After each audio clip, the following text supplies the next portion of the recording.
Assalamualaikum warahmatullahi wabarakatuh.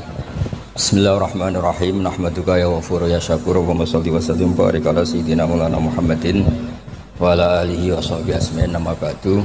Teng ngarsa para alim alamah, para kasepuhan, para kiai ingkang sangat kula hormati, utamanipun Kiai Haji Ahmad Mustofa Bisri dan keluarga, wonten Gus Yahya, Gus Menteri dan wonten Kiai sepuh, iki wonten penantang kula fikih Kiai Marzuki.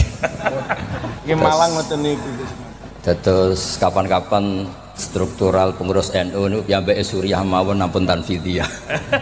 Nggih kula memang dari awal kepengin takdim teng Mbah Mus, kula mboten biasa pidato lami kados Kiai Marzuki. Kula 20 menit. Ngeten nggih.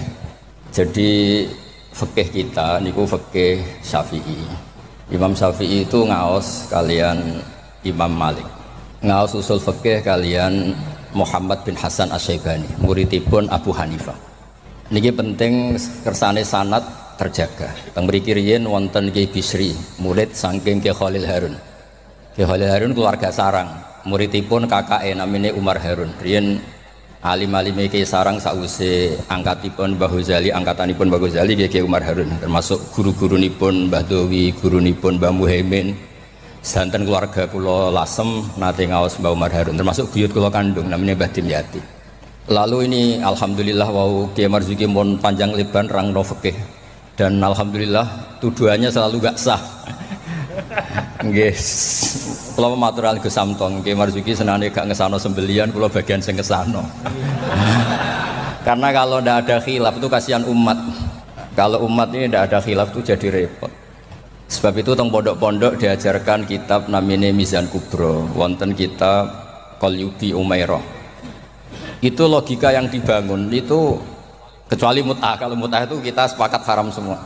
Karena kalau kamu tidak mengharamkan malah kemecertok kepingin. Jadi haram mawon lah. Ngeten kalau logika yang di kitab Mahali, ini kitab kesukaan keluarga sarang, di Dualiyah pasti diajarkan kitab Mahali. Misalnya dabihah atau masalah salam, masalah sujud, itu mesti ada kaul awal, kaul sani, kaul salis. Dan itu ada pandangan yang nggak bisa dibantah. Misalnya sujud itu ya normalnya ya umur itu an asjuda ala sapati azumin. Saya diperintah Nabi ini sujud melibatkan 7 anggota, al jabhah wal yaden wal rukbaten wal kodamen. Sudah 7 kan. Tapi Imam Syafi'i itu sempat ngeper itu ya mulai ragu. Wayak tamilu, kata beliau, ikhtimal juga yang syarat pokok itu jabhah. Karena Nabi pernah berdoa itu sajadalaka wajhi, bukan sajadalaka wajhi wa yadi wa rubati wa kodami. Tapi saya sepakat sama Kiai Marzuki, nak sampean kemen sah mujma' alaih anut Kiai Marzuki. Nak sampean kepengen dadi kiai sing apian anut kula. Terus kula baleni, nak kepengen mesti sah niku anut Kiai Marzuki. Nek aku pengen dadi kiai apian anut kula. Kiai apian kuwi model dongane Allahumma illam akun ahlan an ablugha rahmataka fa rahmatuka ahlun an tablughun. Karena kalau fikih ini tidak dikhilafkan, apalagi kalau kita ngaji Sawi, tafsir Sawi, itu Jalalan dikarang oleh orang Syafi'i tapi disarai oleh orang apa? Al-Maliki. Itu sudut pandangnya luas sekali. Nggih, saya ulang lagi, sudut pandangnya luas sekali. Dan kita misalnya semua di sini termasuk Mbah Mus, sanatnya itu sama. Karena indukan di sini itu akhirnya kita ngambil Mbah Hasyim. Mbah Hasyim sejarah yang mudah ditulis niku ngaos kalian Kiai Mahfud Termas. Kiai Mahfud niku riyen ngaos kalian Sohibul Ana Said Abi Bakar Sato. Wau Kiai Fakih Miftah niku keluarga saking Mbah Mas Kumambang. Niku riyen nggih radi rivale Kiai Hasyim. Terus Kiai Fakih niku penentang Mbah Hasyim dalam bab kentongan. Terus sing Mbah Hasyim nate berpikir harame kentongan, sing Mbah Fakih bilang kentongan itu apa? Halal. Padahal itu rois am kalian wakil satu. Ya akhirnya nggak lucu. Cerita yang beredar sing terkenal riyen keluarga mriki nggih ngaos teng Mbah Dimyati Termas, adik ibu Kiai Mahfud. Niku cerita yang terkenal itu Kiai Hasyim mau rawuh ke Termas, semua kentongan disembunyikan termasuk beduk. Mbah Hasyim sempat GR, wah bagus anut madzhabku. Setelah jagongan sama Kiai Dimyati, adiknya Kiai Mahfud, santri yang lugu itu matur, Mbah kentong beduk sudah disimpan, aman. Ternyata bodon-bodonan tok untuk menghormati napa? Mbah Hasim. Lalu karena logika yang dibangun itu orang seneng Mbah Fakih Mas Kumambang. Niku senajan to NU lah gitu tetep ngaku kentong. Kiai Fakih itu mboten trimo nak kentong itu disamakan dengan nakusun nasoro, kentongnya tiang Nasrani. Karena fungsinya niku tiang kebakaran nggih kentongan, tiang banjir nggih napa? Kentongan. Jadi tidak identik untuk manggil orang ke napa? Biak atau kekanisahnya orang Nasrani. Jadi kunane kuno khilaf itu harus kita jaga. Ya saya ulang lagi, khilaf ini harus kita jaga. Ikhtilaful a'immah napa? Rahmah. Tapi tadi basisnya harus ngaji. Dulu itu ya orang sholat jenazah itu ya normal. Jenazahnya di depan, yang nyolati ya di timurnya berarti kalau di Indonesia. Lalu ya ada saja yang usil, itu syarat sah apa adat? Ya ada ulama yang mungkin ya kados Mbah Marzuki, syarat sah. Terus ditakoki lan salat gaib piye? Mayit ning Surabaya salat gaib wong Rembang. Akhirnya mulai ngeper. Yang syarat di depan tuh imam bukan jenazah. Wah, akhirnya ya wong akeh. Wong akeh nggih tiyang kathah terus. Ya nak jenazah ono ning Arab, nak jenazah ono ning Gurilah. Lah itu kan logika fikihnya kacau. Kaconya itu ya itu syarat sah apa syarat adat. Artinya hakadza wajadna salafan wa khalafan. Tawaf di Ka'bah juga gitu. Imam Syafi'i itu bersikukuh kalau tawaf terlalu dekat itu enggak sah. Alasannya di situ ada tonjolan sadarwan, tonjolan pondasi. Jadi kamu tidak ngitari Ka'bah tapi di atas Ka'bah. Tapi kata Imam Malik, kata Imam Hanifah ya ora apa-apa. Niku wis keceluk mubeng kok repot. Jadi memang mulai dulu, saya ulang lagi mulai dulu. Itu lama ndak debat itu ndak bisa. Karena di ranah yang tidak al-usuli, tidak masalah akidah, itu sudut pandang itu luas, midan kalau orang bilang midan. Sebab itu riyen setiap ulama nanti dibully. Wah, habis-habisan. Abu Hanifah nanti liwat tenggene daerah wisata. Sepatah penyanyi-penyanyi wedok nyanyekno tiang-tiang suga-suga wong lanang-lanang. Barang Abu Hanifah rawuh lewat iku menencep, mohon niat itu menencep. Abu Hanifah ngendikan ahsantunna. Terus imam yang rival beliau, Ibnu Abi Layla itu rival beliau. Suatu saat ada masalah di pengadilan, Abu Hanifah jadi saksi. Kamu tidak sah jadi saksi. Karena ketika melihat penyanyi-penyanyi kamu bilang ahsantunna, kamu bagus. Kalian semua bagus. Itu tidak sah. Masa kiai kok ngelegalkan apa penyanyi-penyanyi cewek, penyanyi-penyanyi putri. Kata Abu Hanifah, saya bilang gitu itu ketika diam apa ketika nyanyi? Ketika diam. Lah ya maksud saya pas diam itu juga pas nyanyi. Jadi mulai dulu itu kiai itu dicari celah salahnya. Dan itu seni jadi kiai. Jadi kalau tidak ada orang yang menyalahkan itu mungkin kirang cerdas. Lalu kalau matur ke Samtong, gue udah khilaf be Gus Ulil, soalnya mantu-mantu saingan lah. Semua saingan kerebut warisan nopolas pokoknya saingan. Ya maksudnya warisan kiai kan juga ilmu katanya. Karena kalau nggak saingan itu terus nopo, gak mutu. Bahwa kan kalau matur Gus Ulil, jenengan pun ngorek isya terus toh, sekali-kali ngorek fikih. Nah ngorek isya gue enak, wayang bagi nak fikih kan ya jibu alika. Jadi tersangka, baru kayak jadi tersangka itu terus kuat. Kulo nu senangannya mau coba fikih. Karena dengan baca fikih itu orang menjadi terkhitabi oleh Allah Taala. Nah sampean maca tasawuf untuk fasilitas, dosa gede di sepuro. Kowe dosa kaya apa delok raine Pak Marzuki sepuro, ora raine iku tasawuf. Fikih mboten. Oh fikih niku ekstrem. Dunia ora iso diwaris durunge utang dibayar, termasuk utang haji neng Allah Taala. Terus pokoknya ditersangkakan, tiang niku ditersangkakan. Ora kober. Benten nak ngaji tasawuf. Makanya terus kula niku nak sakniki kan tasawuf itu beredar di mana? Kula ora disusah. Iku golek para pangeran, apa golek terapi. Karena kula niku sering Gus kula nyuwun ngaji hikam. Takrib ya takrib. Mboten Gus hikam. Maksudnya piye karena terus ayam kan jadi gampang kabeh. Nak fikih kados Pak Marzuki mau takbir diaudit. Oh, apa wis salah. Lah tasawuf mboten guya-guyu eling pangeran wis koyo wali ngono penak. Fikih niku repot muni Allahu Akbar kepanjangan A niku nggih salah. Allahu Akbar itu salah, itu jadi istifham. Berarti maknanya apakah Allah itu maha besar? Tapi nak cara kula iku sing maknane istifham Pak Marzuki sing maca dhewe iku maksude ya Allahu Akbar Allah maha besar. Wong sing maca dhewe kok sing maknane. Jadi niki tapi kena mesti kepengen sahanut Pak Marzuki. Tapi mau nak kepengen dadi kiai apian anut kula. Kula niku saking senenge kalian umat Rasulullah sallallahu alaihi wasallam, saking senenge. Niku kitab mazhab apa saja kula waos. Untuk supaya wong Indonesia iku ya ono sae lah. Wong-wong dia ya darani ra salah nggih. Ono sae tak golek-golekno. Wes golek-golekno. Nanti mungkin Pak Marzuki nyari masalah warid sama maurud. Itu diantara kelebihan Imam Ghazali. Awal ngarang Ihya itu di bab Toharoh, di bab Al-Muzal wal Muzalbeh. Itu diantaranya beliau tidak membedakan antara air dikucurkan sama air najis bena ijanatin fiyama wa bena iradil ma. Termasuk nggak bedakan masalah kulate. Sudah sadar termasuk. Karena yo repot. Terus mohon maaf sorry. Terus kula niku alhamdulillah, kula niku diundang pengajian umum nak mboten wong sepuh ya mboten purun. Terus jangan berharap Gus Samtong, Gus Taqiyuddin bisa ngundang kula. Nate ngundang kula mboten purun. Mbak Mas Duki ampun kapundhut. Nah Mbah Mus mboten wani. Kula nu sing mboten wani nolak niku Khori Mbah Hamid, mergi Mbah Hamid itu misanane Mbah kula. Mbah Mus. Nek sing nom-nom ngundang niku nggih ra dikualat kira-kira. Mboten krana napa-napa, kula niku nyen kiai tenan, maksudnya mulang ngaji terus mboten nak Pak Marzuki nanti petarung ya petarung ya wonten mawon korban ini wonten mawon sing mboten san betul. Tapi itu saya lah, memang ilmu harus jadi. Kalau misalnya tawaf tadi, tawaf itu banyak ulama yang mengatakan betul bimanzilati sholat, tapi ya ada se-ekstrim banget kayak, sehingga Said Muhammad itu punya bab namanya tawaful haid. Tawaful haid, tawafnya orang yang haid, padahal tawaf itu kan harus suci. Tapi masalahnya kadang pas dia haid, pas harus tawaf nopo ifadah.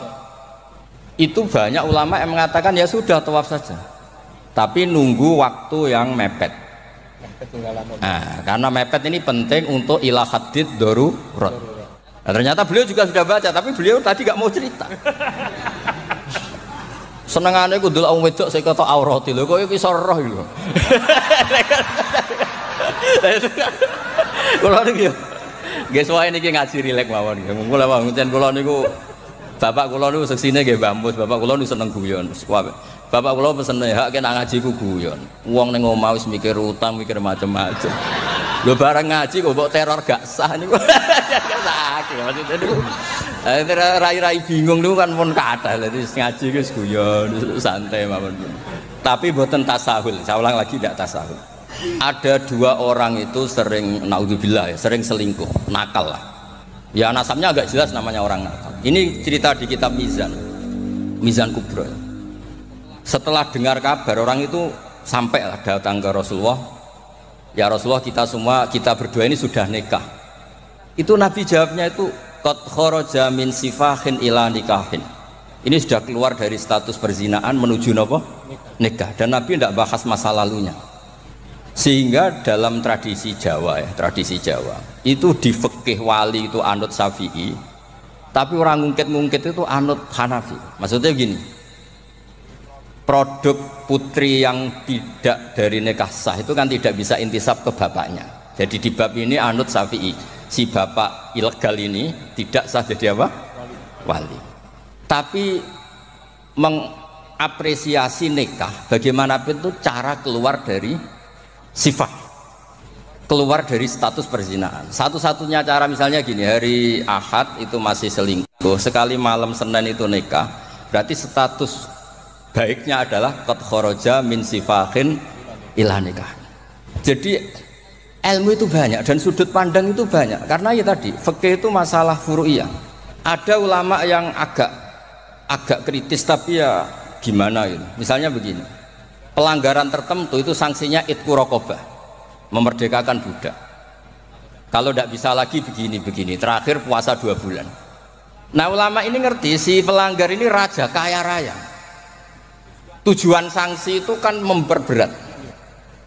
Kalau disuruh merdekakan budak gampang sekali karena dia orang kaya, maka sanksinya langsung disuruh puasa 2 bulan. Alasannya yang namanya sanksi itu yang kira-kira orangnya itu kapok. Ini kalau sekedar terkait uang, itqu raqabah itu gampang sekali. Apalagi kalau misalnya mun ngantem mriku mawon ben gak kulino ngaji umangan pun. Saya ulang lagi, misalnya di kafaratul qatli yang khotok atau kafaratul yamin. Fakafaroti tamu asyaroti masakina seterusnya atau apa sajalah. Kan biasanya kafarah itu sosial dulu. Saya ulang lagi, biasanya kafarah itu sosial dulu, merdekakan budak. Jadi budak itu kan tidak enak betul. Jadi budaknya kiai aja agak enak, apalagi budaknya orang nggak soleh itu tidak enak betul jadi budak. Sehingga semangat Islam semua kafarah itu bentuknya itu itqur raqabah. Tapi si raja ini kaya raya, kalau disuruh merdekakan budak atau ngasih makan 10 orang miskin, etam itu mudah sekali. Sanksinya puasa saja biar kapok. Karena dia cara pandang tujuan sanksi itu bikin kapok. Agak masuk akal. Tapi banyak ulama yang cara pandang ini ada jumlah muktaridah sedikit. Saya dulu sering sowan Mbah Mus, yang paling saya kenang itu nasihat ini. Nak jari badolah, wong loro, nak rawali yo sering nyetel radio. Pilih aja itu kalau instingnya tidak insting wali ya pengalaman, apa? Karena fatwa fikih itu butuh tajribah, butuh pengalaman. Begini, merdekakan budak itu bagus, menguntungkan yang dimerdekakan. Nggak penting yang merdekakan ini mudah apa enggak. Semangat Islam itu menguntungkan orang lain ini enggak penting. Saya ulang lagi ya, kalau ulama yang pertama tadi, Ba'duhum itu, kalau disuruh merdekakan budak atau ngasih makan orang miskin kan mudah sekali bagi orang kaya raya. Sanksi yang berat dia disuruh apa? Puasa. Masuk akal dari segi pelanggar ini. Dari segi pelanggar ini. Tapi dari segi sosial, menguntungkan mana? Merdekakan budak apa puasa? Budak. Merdekakan budak. Lah sekarang Islam tuh lebih berkeinginan merdekakan budak apa berkeinginan ngasih sanksi orang ini? Merdekakan budak, falak tahamal aqobah wa ma adraka mal aqobah fakku raqobah. Akhirnya ini jadi ulama yang minimalis. Dibully jaro sekarang. Makanya kata ulama yang wali, wis ora usah dipikir urutane ning Quran ngono ya ngono, ora usah dipikir. Ini jenis wali. Yang jenis peneliti, semangat Islam tuh merdekakan budak. Ketika Pak Marzuki naik, kula langsung maju. Kula niku sering delok beliau, sebab penyen petarung. Angger fatwa niku ana korban. Tadi petarung. Ya bagus lah, memang fikih itu butuh munazih itu petarung. Supaya ilmu itu hidup, bukan petarung yang tadi pakai santet, pakai apa enggak. Memang ilmu lah. Ya dulu itu sama masih ingat debatnya Mbah Mun sama Basal itu kalau guyon gini, kiai gede nak diundang ning desa apike teko ta ora. Ana sing bilang ya apike teko lah sakake wong desa. Tapi survei membuktikan apike ora iku kan jobe kiai cilik. Dimbat pisan mbek kiai gede. Harus ada sudut pandang itu. Terus adabe. Lah iya, makanya kan yo rono pas orang ngaji kan iso. Sing rapas salam templek lah kok angel temen nerangno. Lho kan kalau kula niku ngalami, kula jare wong akeh rak kiai gede. Nek diundang teng desa mboten purun. Tapi teng kiai desa kula sering niliki. Oh seksine kathah pangeran lah, nek kurang akeh. Kurang top, kula ayu sen akbaru zadah seksine pangeran. Kula sering niliki kiai desa kula tiliki. Termasuk nyun sewu kadang kula betani terjemah UI, kula sukani Ibris, kula sukani terus kula sukani kitab-kitab akidah Mbah Sakur akidah. Karena tadi, nah aku teko muludan ning desa, kas musolae muk pira. Terus digo nyangoni kiai ketua Tanfid Jawa Timur. Oh, iku ngentekno kotak yakin. Iku ra merakyat iku. Lah alasane tawadhu istilii pas ora ana salam template. Istilii diaturi. Mboten iki mboten sok-sokan suci mboten iki cerita mawon. Artinya sudut pandang itu selalu ada. Kula cerita bolak-balik. Kula nate diundang manakiban mboten teko. Tujuan kula lho kiai cilik mangan daging arang-arang untuk salam aku teko. Tenan kula mboten teko, ketemu kiai sing teko. Matur nuwun Gus gak teko. Aduh aku gak lakon katanya. Aduh aku gak lakon. Loh kalau saya datang jatah saya ketemu sempol mesti teng kula. Mbak-mbake untuk suwiran-suwiran niku. Lah maksudnya niku ijtihad. Jadi ijtihad itu mau ndak mau. Mulane kula niku sirine kenapa kula diundang Gus Ipul ora teko wis Pak Marzuki wae niku jatahe Pak Marzuki. Dan terus kedah mikir lah, karena memang ini ranah ijtihad. Saya ulang lagi ranah. Saya berkali-kali bilang, ijtihad itu sudut pandangnya itu banyak. Ada orang saking senengnya Nabi itu sowan Nabi terus, ingin melihat wajahnya Nabi. Itu bagus, namanya kangen ya sowan. Banyak juga sahabatnya nggak mau sowan, alasannya ganggu. Lho kok seneng Nabi dia keluarga, gak ada istri, gak ada cucu, amen mbok sowani terus kapan ngurus keluarga nih? Banyak juga. Ada sahabat yang suka melihat wajahnya Nabi, sehingga kalau sifli wajah Rasulullah secara fasih bisa nerangkan. Ada yang ditanya sifli wajah Rasulullah langsung nangis. Saya ini tidak pernah melihat wajahnya Nabi, tapi Anda kan sahabat. Saking takzim saya tidak berani menatap muka Rasulullah SAW. Ada ulama yang sholat sof awal terus wali, yang polguri ya wali. Ketika ditanya kok sok-sokan suci wani kok ngarep. Jadi nak sholat kok gurih terus. Ya dadi wali. Banyak juga wali yang ditanya, kalau kamu di surga keinginan terbesar apa? Kata wali-wali kan an-nadhar ila wajhillahil ta'ala, melihat Allah Ta'ala. Kalau dia enggak, unazzihu dzalikal jamal an-nadhari misli. Meripatku tahu delok dangdut, meripatku tahu delok gambar sing ora jelas-jelas. Maka akan saya sucikan Allah dari mata yang sudah pernah macam-macam. Dia ono wali sekepening swarga gak pengen delok pangeran. Unazzihu dzalikal jamal an-nadhari misli. Allah akan saya sucikan dari pandangan saya karena pandangan saya ini sudah sering maksiat. Karena kalau kita melihat Allah GR hanya mentang-mentang Rois Tanfid Jawa Timur misalnya, terus ditakoi pangeran, kowe meripat yang sama, tahu bogo maksiat tau ora? Nate Gusti. Kok kok bodol aku? Kan yo repot.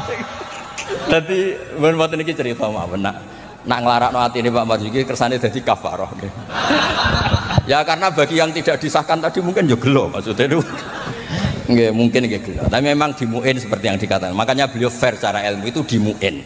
Tapi nanti kalau sudah ngaji Mahali, Qalyubi, Umairah, terus Mizan Kubro, khilaf-khilaf itu banyak. Kayak tadi Qat'ul Khulqum itu semangatnya tuh Qat'u yang izhakur roh apa Qat'u yang potong. Nah, itu kan ulama masih terus berdebat. Ya namanya ulama ya tadi cara pandang itu pasti banyak.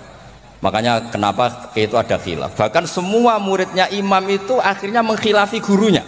Fa'inna Ahmad niku muridnya Imam Syafi'i, tapi khalafa Syafi'iyan. Wa Syafi'i muridnya Malik, akhirnya khalafa Malikan. Kenapa menjadi khilaf? Karena sausé diangen-angen niku nggih. Misalnya Jumatan. Jumatan itu cara jenengan itu kan harus orang 40 syarat sah. Tapi pertanyaannya, kampung situ yang mau Jumatan baru 20 kok disuruh berapa? 40. Wong sing gelem Jumatan mau 20 dikongkon pinten? 40. Jadi sudut pandang itu terus kenapa kok 40? Katanya kalau 40 itu mesti ada walinya. Lah sekarang orang 1000 pun nggak mesti ada walinya. Terus kedua, dikatakan 40 itu mesti jam'un kelompok. Lah 12, 20 juga sudah bisa disebut apa? Jam'un, sudah dikatakan kelompok. Mulane kula nate Jumatan teng pedalaman Purwodadi. Kula riyen sering ngebis teng Jogja lewat Pati Ngidul. Pas wae Jumatan niku tiange namung 6 napa 12. Santri kula niku tamat MGS Sarang. Diabeki ada kula mboten. Jenengan mboten ada gak. Niku maca Fatihah Pak Marzuki. Niku kaya wong ape kelahiran niku cerita bolak-balik. Bismillah, wis kados perjuangan tenan. Aku ngomong ngene, aku sing menusa ora mentolo ora ngesahno apa meneh pangeran. Mergo macane Fatihah. Wih, dinas wis perjuangan. Kaya wong ape kelahiran. Aku nak ape ada iku Allahu arhamu minni. Umpama aku juri we tak sahno mergo ora mentolo apa meneh pangeran. Mosok wis kangelane ngono, hasilnya mboten apa? Sah. Mboten iki cerita mawon mengke penantang fakihnya nak badhe ngendikan nggih monggo. Karena ini agak dolim saya, karena kan saya kedua. Tapi nggak apa-apa nanti Mbah Mus mesti pareng kok kalau jenengan bantah saya lagi tidak apa. Tapi kok ngarepe pangeran duet malah debat lagi nanti. Nah debat malah ngarepe pangeran kadose menang kula karena kebetulan secara status niku wong sakit mai Quran, ahlul Quran, ahlu wa khosotu. Kayaknya saya agak spesial lah teng mriko nanti. Terus ilmu itu harus tadi saya ulang lagi. Karena kalau pertanyaan itu bisa mujab, bisa nafi. Saya ulang lagi, pertanyaan itu bisa mujab, bisa nafi. Misalnya begini Pak Marzuki, dibalik pertanyaannya. Wong sing isane salat mau ngono, iku apike salat apa ora salat? Dibalik pertanyaan. Ndak ini MC-nya maaf ya, nanti setelah ini Pak Marzuki lagi terus saya ndak akan bantah lagi. Karena saya ini wong legowo lah. Mbok beliau ngadili kayak apa saya insya Allah ya ndak mandi, nggak ngefek. Cara kula wong partai politik loyalis saya terlalu fanatik, nggak ngefek. Pertanyaannya sih dibalik. Dhisik ceritane Wali Songo itu sholat sementing sholat rubuh gedang lah. Ya saya ulang lagi, orang yang belum bisa sholat sempurna itu apike sholat napa mboten? Sholat. Sekarang dibalik Pak Marzuki. Orang yang baca Fatihah ndak bener, kita bisa mentakhrij, takhrij itu cari solusi. Anggap saja itu wiridan. Kalau Fatihah kan wajib pakai tajwid. Tapi kalau dianggap kalimah thayyibah, kan kalau orang nggak mau Fatihah kan penggantinya itu nggak niat mau Quran. Nggak niat mau Quran. Setuju nggih? Dihitung aurat mawon. Pengganti Fatihah sehingga ada harus pakai apa? Tajwid. Maksudnya boleh, wae kula niku kiye apian, mun tak golek-golekno. Tapi ampun mut'ah lho, kalau mut'ah mang kula sepakat lah. Kalau yang ngoten-ngoten niku pun kula niku apian, bab ngoten niku apian. Kula niku sinau niku tenanan, kula nak sinau nganti nangis. Lho kula niku nyuwun sewu niku mboten sombong. Saya itu di rumah. Nus takono tangga-tangga kula. Ku nak mangan nggih sithik, pakaian nggih sederhana. Kula niku isin sampeyan ketemu pangeran gara-gara kecelok wong alim salami templek diciumi tangan terus sampeyan tak takoki pangeran. Nang iku tok hasile. Kula niku gadah anak saking bapak. Bapak nanti dawuh Pak Hamid Pasuruan. Kan Pak Hamid itu sepupunya mbah saya dari keluarga Lasem. Ketika beliau dihormati sedemikian rupa oleh banyak orang itu, lho cung aku soleh, gue solehku dhewe ngadepi pangeran kok untuk dunya aku hisabe rak repot. Makanya terus Mbah Hamid ngomong ketika dhuwit wong dikekekno ben hisabe ku ringan. Lah kula nggih ngoten sakniki ngalami wong hormat sedemikian hormat. Tadi kula niku bangun pondok iku ora niat pondok kula ben gedhe, ngirangi dosa. Mergo wong nyumbang yo rada kacau, nak 1 juta nggih pondok Gus, jenengan 1 juta. Cara 1 juta sing kula pribadi mungkin nggih polah mun nyimpen tiang kathah wau cara power. Wong nyumbang yo rada suudon pek kiai kan niki 1 juta Pak Marzuki pondok nggih jenengan 1 juta. Cara diwalik nggih wau ngabsen rodo sing makmum wau cara beli. Dadi wong nyumbang yo alhamdulillah kok ora dinakalan niku. Lah akhirnya untuk mengkafaro itu ya kudu dibangun wong pesene kan nggih napa? Pondok. Jadi mulane sirrul ulama, rahasiane ulama itu bangun pondok pancen ngilangi dosa. Pancen kan nganggo pondok. Lah nek simpen kan suatu saat kamu tergoda. Gua ayo apa-apa ya kan gitu. Nah, terus menyangkut tadi yang madhep ngalor tadi Pak Marzuki. Kita yang orang NU kan sering dikritik mereka bahwa Rasulullah itu idan sorofa min sholati itu akbala ali nabi wajhi. Memang akbala wajhi. Jadi kalau versi mereka benar-benar menghadap ke timur. Terus kiai kita kompromi, ya suara madhep wetan tapi madhep ngalor. Ya resikonya tadi pelengahan tadi. Itu saya tahqiq baca di Fathul Bari di sarahnya Bukhari. Filosofi Nabi menghadap ke andekan di Indonesia ke timur. Kalau konteks Indonesia ke timur itu untuk memaklumatkan kalau sholatnya sudah selesai. Jadi sebetulnya itu bisa diganti gerakan apa saja yang memaklumatkan kalau sholat itu sudah apa?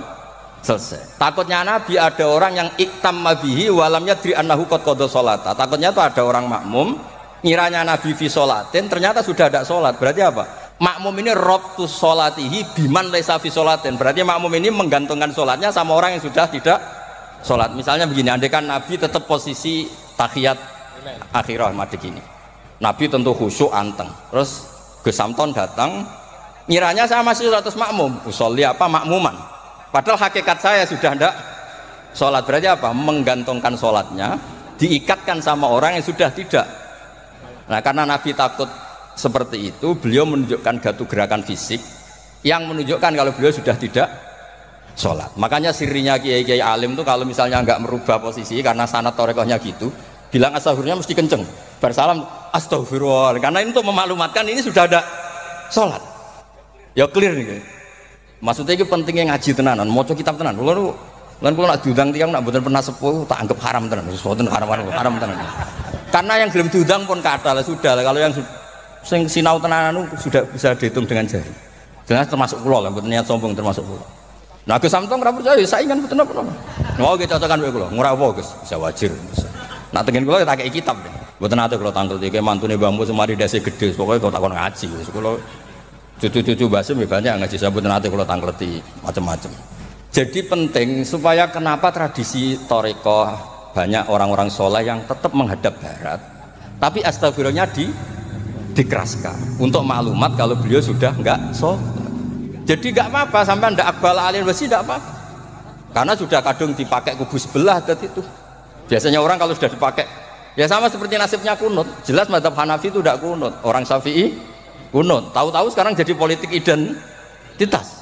Ini nggak berani nggak kunut, bisa dicoplok dari tanfidiyah kalau bilang. Meskipun ngajinya kunut itu sunat, tapi ngalang-alangi wajib itu politik identitas. Bersiko betul. Makanya pernah Allah Taala disifati aja nggak terima pernah. Assalamualaikum warahmatullahi taala wabarakatuh. Ada Taala, padahal Taala maknanya moho luhur. Mubalek berikutnya karena tidak formasnya tidak sama. Assalamualaikum warahmatullahi tanpa ta'ala wa barakatuh. Wong kok kasute ngono, wong apa disifati ta'ala kok ndak terima.